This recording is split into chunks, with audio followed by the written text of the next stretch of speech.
In the heart of the Ottoman Empire, beyond the golden domes and the whispering courtyards, there existed a shadowed world unknown to many, a world not of war or conquest, but of silence, submission, and secrets. While history often speaks of the grandeur of sultans, the lavishness of harems filled with women, and the wealth of the empire stretching across three continents, there is a story that rarely finds a voice: the story of the male concubines of the Ottoman court. They were called kolalar, slaves. But they were not just slaves in the traditional sense. Some were boys, torn from their families in the far corners of the empire or beyond, taken through wars, or sold by desperate hands into a system where they would never see their homes again. Others were captured through raids, or offered as tribute to the Sultan from foreign rulers seeking favor. These boys and young men entered the palace not knowing the fate that awaited them. Their bodies were examined, their origins noted, and then, in a cruel twist of fate, many of them were castrated, turned into eunuchs. This was not merely a punishment, but a transformation designed to render them loyal, silent, and most importantly, safe in the company of the royal women. The castration process was brutal and dangerous. Many died from the procedure, bleeding alone in pain and fear. But those who survived, their journey had only just begun. Inside the grand Topkapi Palace, where jasmine perfumed the air and fountains murmured ancient secrets, these young men were trained in the ways of palace life. They were taught languages, etiquette, politics, music, and poetry. Some would become silent guardians. Others would rise to positions of power, even becoming trusted advisors to the Sultan himself. But many remained hidden behind the golden screens of the harem, living lives that were as luxurious as they were sorrowful. Some of them were forced into intimacy, used by powerful figures who saw them not as people but possessions. Their silence was expected, their obedience non-negotiable. No one asked them what they desired. No one asked them if they missed their mothers, their siblings, their lands. Their new identity was the empire, their new god, the Sultan, but not all of them submitted with a quiet heart. Some held onto the fire of their past, hiding rage behind soft smiles. They memorized every corridor, every whispered conversation, every look exchanged between the walls of the palace. Some found love, in secret, fragile and fleeting. Others turned their pain into ambition, climbing the palace ranks, becoming crueler than the ones who broke them. Pain, they learned, could be a weapon just as much as a wound. The harem, often imagined as a place of feminine seduction, was also a prison for these men. They were invisible even among the invisible. Their value was measured not in coins, but in their silence and usefulness. Many of them had no names, just titles, ranks, numbers. Some were gifted to visiting dignitaries. Others were discarded when their youth faded. But a few, a rare few, became legends within the palace walls, trusted more than blood relatives, feared more than soldiers. The hierarchy among the eunuchs was strict and unforgiving. The chief black eunuch, known as the Kisler Aga, wielded power that surpassed most ministers. He controlled access to the Sultan, to the women, and to the secrets of the empire. And yet, even he, once upon a time, had been a broken boy on a cold floor, wondering if he would live to see the next morning. Many of these men came from Africa, Ethiopia in particular. Their skin marked them as different. They were treated as exotic, sometimes even mystical, their otherness used to enhance their role as gatekeepers of forbidden spaces. They were isolated, not just by the walls of the palace, but by culture, race, and silence. And within this maze of shadows, one question lingered above all. Who were they? These men erased by history? Were they merely victims? Were they complicit in a cruel system? Or were they something else entirely? Ghosts of an empire that only lived in golden books and painted tiles? Their stories were never written in the official histories.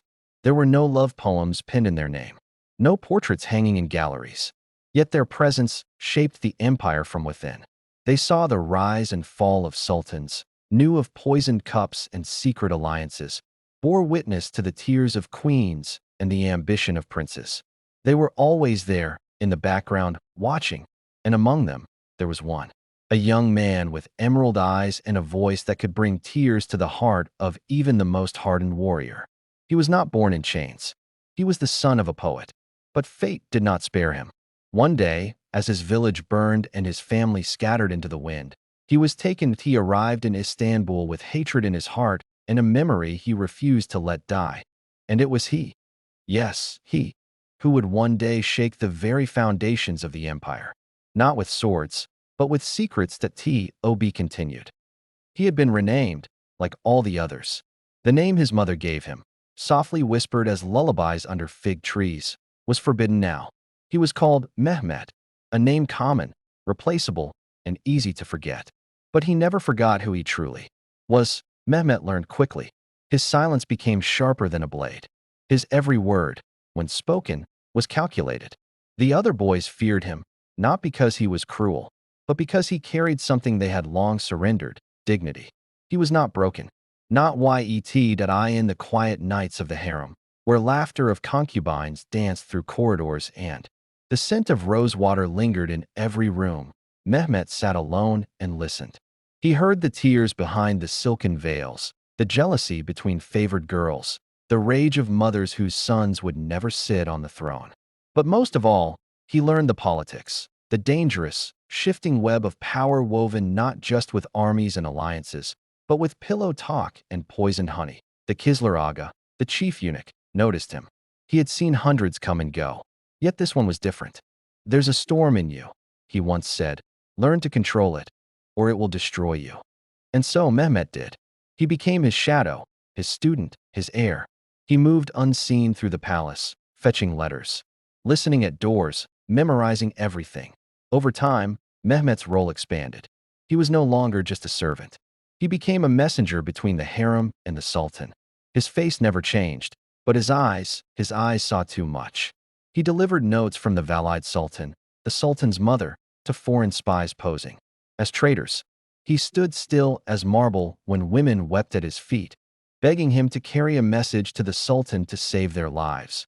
Or end another's point. One day, a new girl arrived at the harem. She was not like the others. She did not cry or beg. She held her head high, like a lioness caged but not tamed. She was a gift from a European duke, but she carried the pride of a queen. Her name was Alina, and she saw through Mehmet in a way no one ever had. They could never be lovers. That was forbidden. But they shared something far more dangerous, a connection. They talked at night, hidden beneath the heavy silence of the palace. She told him stories of snowy forests and silver lakes. He told her nothing of his past, but she knew. She could see it in his silence. Together, they began to piece together the game. The Sultan was ill. The princes were at war with each other. The palace was about to erupt from within. And in the middle of it all stood Mehmet, the forgotten boy with emerald eyes and a mind sharper than any blade. Then came the night of fire. The concubine died, murdered. Poisoned figs left beside her bed. Whispers spread like wildfire. Fingers pointed. Accusations flew. Mehmet was called before the Valide Sultan. Her eyes were cold, but not without mercy. She saw his fear and fed on it. "You know who did this?" she said. He nodded. And in that moment, he realized his silence was no longer a shield. It was a weapon. He named a name, but not the real one. He gave her what she wanted, someone to blame, someone disposable, a girl no one would miss. And the truth, he buried it deep, because the truth was this. It was Alina. She had done it. Not out of jealousy, but revenge. The murdered girl had once laughed at her pain. She had told the guards to break the European spirit. That girl had been cruel. Alina had simply made it right. And Mehmet had protected her, but the palace never forgot. Mehmet was promoted. He became the master of secrets, the one who held the keys to rooms even the Sultan feared to enter. But power is a heavy crown, even for those not born to wear it. He watched as his own hands became stained. He gave orders that ended lives. He played favorites. He punished the innocent to protect the useful. In trying to protect what little humanity he had left, he slowly lost it. Years passed. The Sultan died. Another rose in his place. Alina was sent away, married to a pasha to seal an alliance.